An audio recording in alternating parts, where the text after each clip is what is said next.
भारत और बांग्लादेश के बीच हालात तेजी से बदल रहे हैं। सीमा पार से लगातार नई रिपोर्ट्स आ रही हैं और स्थिति बेहद संवेदनशील बताई जा रही है। हम आपको दिखाने जा रहे हैं ताजा अपडेट्स और ग्राउंड इंटेलिजेंस सबसे पहले यहीं पर।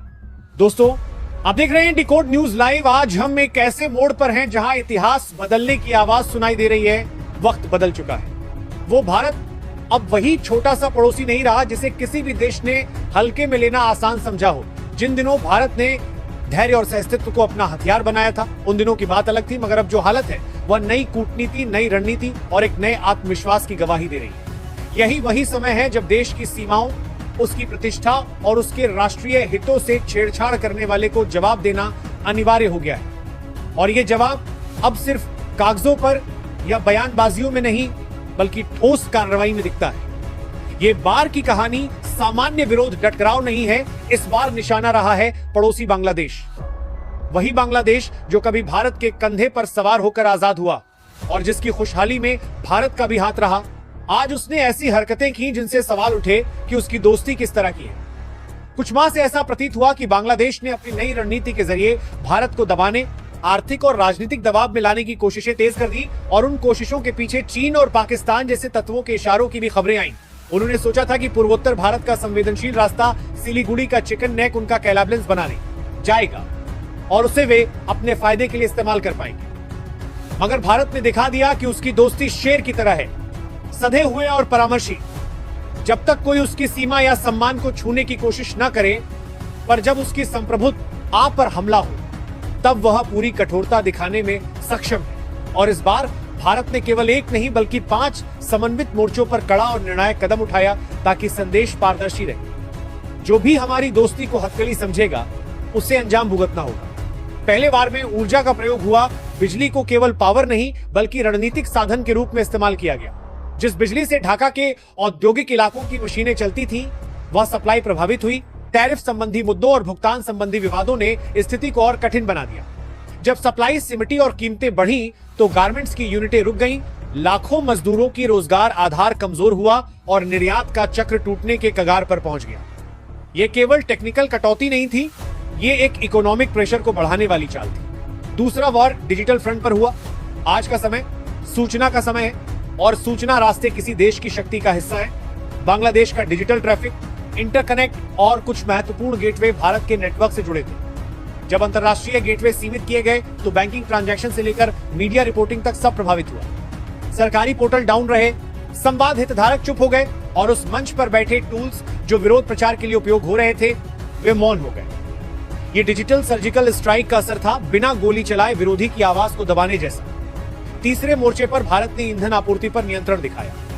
बांग्लादेश जो अपनी कुल तेल इंपोर्ट का एक बड़ा हिस्सा भारत से करता आया था, वहां सप्लाई में कटौती और निर्बाधता पर सवाल ने रोजमर्रा की जिंदगी को प्रभावित किया। पेट्रोल पंपों पर काफिले लगे, ढुलाई रुक गई, फैक्ट्रियों के जनरेटर बंद पड़े और आपात सेवाओं पर असर पड़ा। जब टैंकर, ट्रक और जनरेटर अपनी जगह पर अनिर्वचनीय बन गए तो अर्थव्यवस्था का इंजन ठिठक गया। यह रणनीति सिर्फ ब्लॉकेज नहीं थी, यह संदेश था कि किसी भी देश की निर्भरता को हथियार बनाया जा सकता है अगर वह दोस्ती की कीमत नहीं समझता। चौथा वार सामान्य जीवन की बुनियाद पर प्रहार था।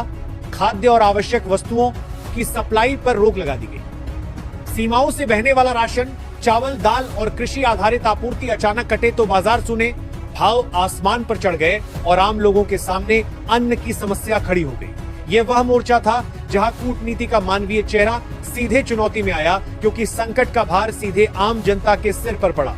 और अंततः 5वां वार ऑर्डर और व्यापार लिंक का सीलबंद होना। सीमा पार माल की आवाजाही ठप पड़ी, ट्रकों की कतारें खड़ी रहीं, आपूर्ति श्रृंखला टूट गई और व्यापार बिल्कुल रुक सा गया। कपड़ा उद्योग जो दोनों देशों के बीच जंग जोड़े हुए थे, थमे रहे और इसने न केवल आर्थिक बल्कि सामूहिक मानवीय लागत भी खड़ी कर दी। इन 5 झटकों का सम्मिलित प्रभाव ढाका पर भारी पड़ा। बिजली गई तो अंधेरा छाया, नेटवर्क गया तो आवाजें बंद हुई, ईंधन गया तो गतिशीलता रुकी, आड़ते सारे प्रेकर के बात, राशन नहीं मिला तो भूख की खबरें आईं और बॉर्डर बंद होने से व्यापार का पूरा तंत्र प्रभावित हुआ। पर ध्यान देने योग्य है कि ये फैसले केवल टिक मार्क्स नहीं थे, ये एक नई नीति का संकेत थे। अब भारत की कूटनीति में वह तत्व अधिक है जो संरक्षण, आत्मनिर्भरता और मजबूती पर टिका है। ढाका के राजनीतिक हॉलों में हलचल मची, अंतर्राष्ट्रीय मंचों पर आवाज उठी और जवाबी बयानबाजियां भी आईं। भारत ने यह भी दिखाया कि वह केवल तत्काल दबाव से ही नहीं निपटता, बल्कि भविष्य की रणनीति भी तैयार कर रहा है। नॉर्थ ईस्ट के लिए इंफ्रास्ट्रक्चर, सड़कें, सुरंगें और रेल लिंक जो बनाने से भविष्य में किसी भी ब्लैकमेलिंग की संभावना स्वयं ही कम हो जाएगी। यह केवल दीर्घकालीन निवेश नहीं, बल्कि रणनीतिक स्वतंत्रता का निर्माण है। अब बात भावनाओं की। जो देश अपनी संप्रभुता के लिए खड़ा हुआ है, वह केवल शक्ति प्रदर्शन नहीं कर रहा, वह अपने नागरिकों की सुरक्षा, उनके कामकाज और उनकी प्रतिष्ठा की रक्षा कर रहा है। दोस्ती बनी रहेगी, परंतु जो भी दोस्ती की गरिमा का उल्लंघन करेगा, उसे इसकी कीमत चुकानी पड़ेगी। यही नया अवतार है स्मार्ट पावर, जहां कूटनीति, आर्थिक वजन और तकनीकी क्षमता मिलकर सुरक्षा के आधुनिक आयाम बनाते हैं। दोस्तों, अगर आप सोचते हैं कि यह केवल एक खबर है, तो गलत मत समझिए। यह एक संदेश है, सिर्फ शब्दों का नहीं, बल्कि एक नए युग का ऐलान। एक संदेश कि अब भारत विस्तारवादी या आक्रामक इसलिए नहीं है कि उसे युद्ध पसंद है, बल्कि इसलिए कि वह अब हर तरह के दबाव, साजिश और चुनौतियों के प्रति तैयार है। ये वही भारत है जिसने दशकों तक धैर्य रखा, लेकिन अब वही भारत अपनी सीमाओं की सुरक्षा के लिए किसी भी हद तक जाने की क्षमता और इच्छा शक्ति दोनों रखता है। आज भारत की सेना सिर्फ सीमाओं की रखवाली नहीं कर रही, बल्कि यह दुनिया को संदेश दे रही है कि भारत अब किसी के दबाव में नहीं झुकेगा। इतिहास के पन्नों में हमेशा कुछ ऐसे मोड़ आते हैं जब राष्ट्रों की भाषा, उनकी प्राथमिकताएं और उनका आत्मविश्वास बदल जाता है, और आज वही पल है। यह बदलाव सिर्फ नीतियों में नहीं, बल्कि हर भारतीय के मन में दिख रहा है। वो भारत जो कभी शांतिदूत कहलाता था, अब शक्तिदूत बन चुका है। अब भारत संवाद भी करेगा, लेकिन अपनी शर्तों पर। शांति चाहेगा, लेकिन सम्मान के साथ। अगर आप भी इस नई पहचान पर गर्व महसूस करते हैं, अगर आपके दिल में भी यह एहसास है कि यह बदलता भारत सिर्फ एक देश नहीं, बल्कि एक सोच है, तो यह वीडियो जरूर शेयर करें, ताकि यह संदेश देश से लेकर विदेश तक पहुंचे। बताइए दुनिया को कि अब भारत आत्मनिर्भर है, आत्मविश्वासी है और मजबूती से खड़ा है। अब किसी को भी हमें कमजोर समझने की गलती नहीं करनी चाहिए। जो भारत के साथ चलेगा, वह सम्मान पाएगा, और जो भारत के खिलाफ जाएगा या हमारे भरोसे से खेल करेगा, उसे परिणाम भुगतने के लिए तैयार रहना चाहिए। ये नया भारत है जो न डरता है, न रुकता है और न झुकता है। ये वही भारत है जो अब अपना भविष्य खुद लिख रहा है, गर्व के साथ, संकल्प के साथ और ताकत के साथ।